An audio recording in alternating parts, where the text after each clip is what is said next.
जय हिंद साथियों, कैसे हैं आप सभी लोग और आपकी तैयारी कैसी चल रही है ज़रूर बताएं कमेंट में। तो पिछले क्लास में हमने पढ़ा था वैदिक सभ्यता के बारे में और इसके कुछ मुख्य बिंदुओं को जाना था, जिसमें हमने इसके मुख्य भाग ऋग्वैदिक काल और उत्तर वैदिक काल के बारे में जाना था। समाज के जो वर्ग थे उनके बारे में जाना था, जहाँ पर जाति का निर्धारण कर्म के आधार पर किया गया था ऋग्वैदिक काल में, जबकि उत्तर वैदिक काल में जाति का निर्धारण वंश के आधार पर किया गया था। अब हम आज इसके अगले भाग में को जानेंगे। इसके आगे की बात क्या है उसको हम लोग समझने का प्रयास करेंगे। तो चलिए स्टार्ट करते हैं। तो सबसे पहला पॉइंट है आज का, फर्स्ट पॉइंट में है कि वैदिक काल में जीवन की 4 अवस्थाएं थी। जो जीवन था लोगों का उसे जो है वो 4 स्टेज में बांटा गया है। तो इसी को हम जानते हैं कि क्या क्या था ये स्टेज। तो सबसे फर्स्ट था ब्रह्मचर्य जीवन। सबसे पहला था ब्रह्मचर्य जीवन, जो था 5 से 25 वर्ष तक। ब्रह्मचर्य जीवन माने ब्रह्मचर्य जीवन का मतलब कि इसमें जो है वो कोई जो है शादी विवाह ये सब ना करना, और इसमें जो है वो मुख्य रूप से शिक्षा ये सब लेने का काम जो है इसमें होता था गुरु से, जंगल में जा कर के।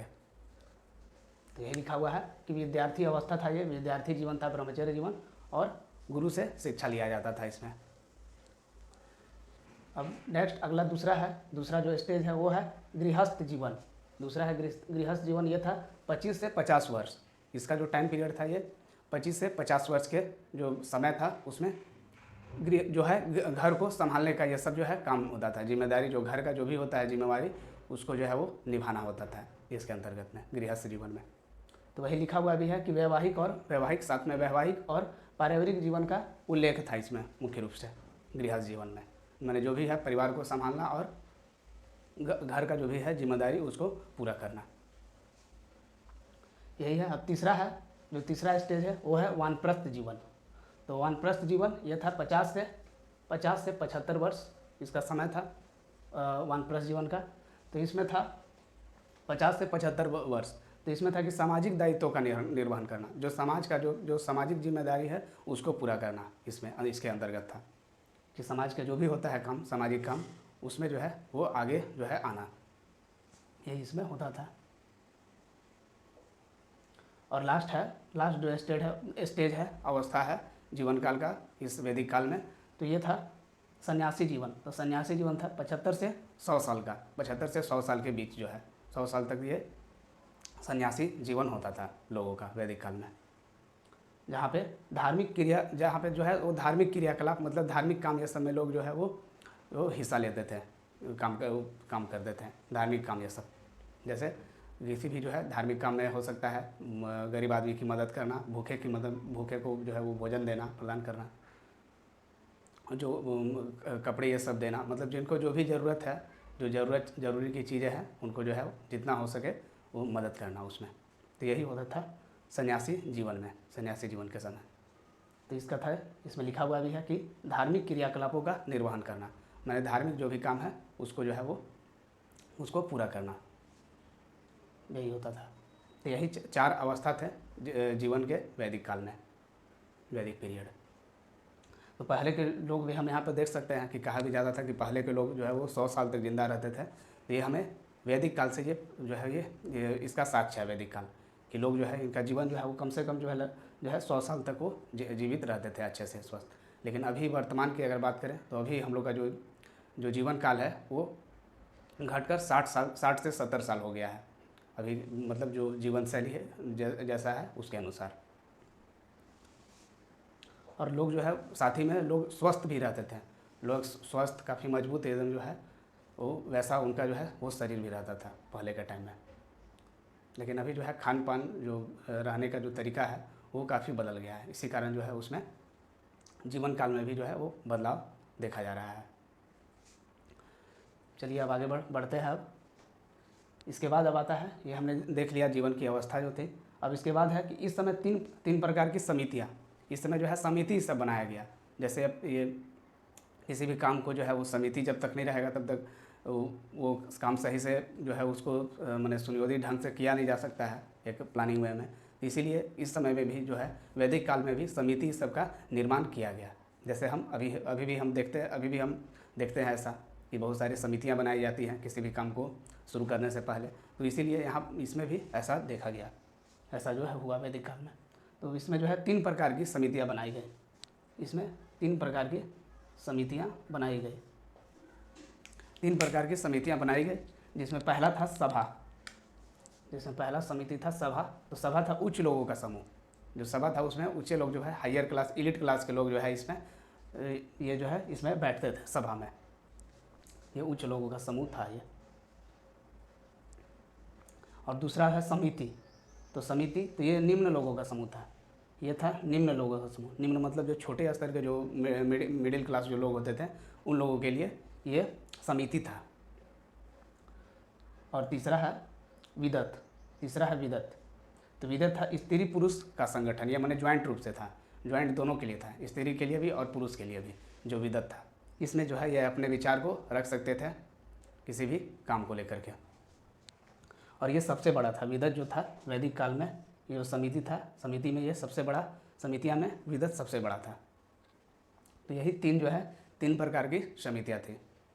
और इससे ये इम्पोर्टेंट भी है, एग्जाम में इससे क्वेश्चन भी बनते हैं कि जो है वो सभा मतलब सभा जो है पूछ देगा कि सभा में किस तरह के लोग जो है वो बैठते थे।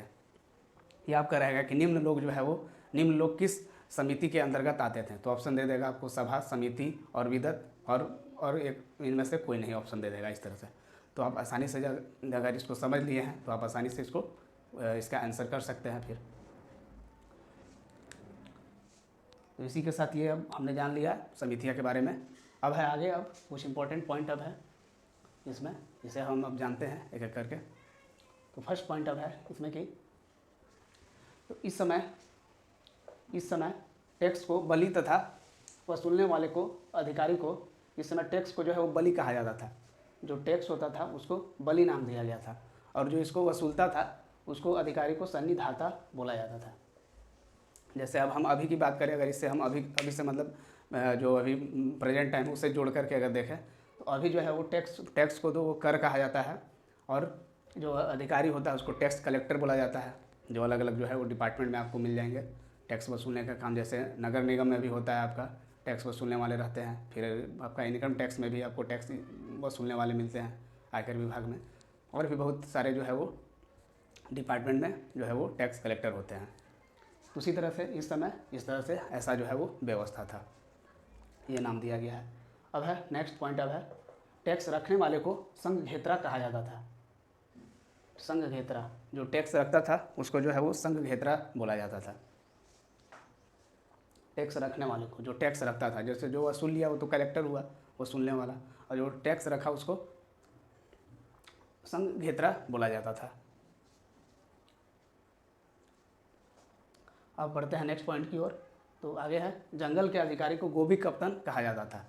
जंगल के जो अधिकारी होते थे, जो फॉरेस्ट ऑफिसर ये सब होते थे, तो उनको गोभी कप्तान कहा जाता था। जैसे अभी अगर हम बात करेंगे तो जंगल के अधिकारी को फॉरेस्ट ऑफिसर बोला जाता है, DFO जो है वो डिस्ट्रिक्ट फॉरेस्ट ऑफिसर, इस तरह से जो है अभी मतलब होते हैं। अब नेक्स्ट पॉइंट अब है इस समय सबसे छोटी इकाई गांव थी। जो सबसे छोटा इकाई था क्षेत्र का वो गांव था। नेक्स्ट अब आगे है कि गांव बड़ा होने से जनपद का निर्माण हुआ। और गांव जब बड़ा हो गया इस समय वैदिक काल के समय में, तो उससे जनपद बन गया। गांव जब बड़ा हुआ तो गांव के बाद जो है वो जनपद बन गया। जैसे ये गांव है, गांव के बाद जो है वो जनपद का निर्माण हुआ।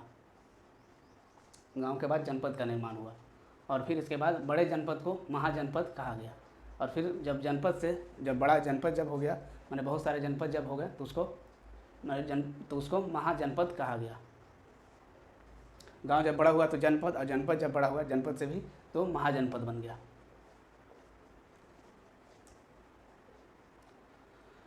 महाजनपद हो गया। जैसे अभी भी हम देख सकते हैं कि गांव होता है तो गांव से बड़ा होता है आपका शहर, फिर शहर से बड़ा नगर जिसको कहते हैं, नगर से बड़ा महानगर होता है। तो उसी तरह से इस टाइम में भी ऐसा ही हुआ कि गांव से बड़ा हुआ जनपद, और जनपद से महाजनपद बना, बड़े को महाजनपद कहा गया। अब आगे है अब आगे बात है महाजनपद की। तो महाजनपद एक शहरी सभ्यता थी, जो है जैसे सिंधु सभ्यता थी शहरी सभ्यता, उसी तरह से जो महाजनपद था, महाजनपद वैसा ही जो है वो यहाँ पर भी सिंधु सभ्यता के जैसा ही शहरी यहाँ पर जो है लोग निवास करते थे महाजनपद में। और इसीलिए इसे जो है द्वित नगरी भी कहते हैं। जैसे अभी नगर जैसे बड़े बड़े शहर को बोला जाता है महानगर, उसी तरह से जो महाजनपद भी था वो महानगर की तरह ही था, इसलिए इसे जो है अभी के समय में वो द्वित नगरी कहा जाता है महाजनपद को। और लास्ट पॉइंट है वैदिक सभ्यता का। भारत में कुल 16 महाजनपद है। कुल जो संख्या महाजनपद का है वो है 16 टोटल। 16 महाजनपद थे, ये अब नहीं है, पहले जो है वैदिक काल के समय में कुल 16 महाजनपद थे।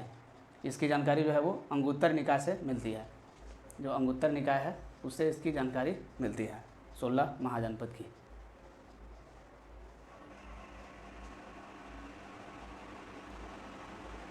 तो बस वैदिक काल में बस इतना ही था। आई होप आप सब समझ गए होंगे और आपको काफ़ी क्लास जो है वो इन्फॉर्मेटिव लग रहा होगा। चलिए इसी के साथ फिर मिलेंगे अब नेक्स्ट वीडियो में, जहां हम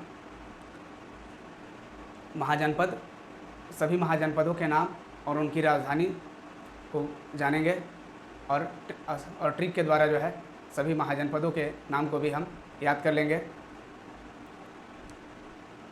और आपको क्लास से रिलेटेड जो भी डाउट हो या क्वेश्चन अगर होता है या कोई आपका सजेशंस है तो कमेंट सेक्शन में बताना ना भूलें। चलिए इसी के साथ फिर मिलेंगे अब, तब तक के लिए जय हिंद।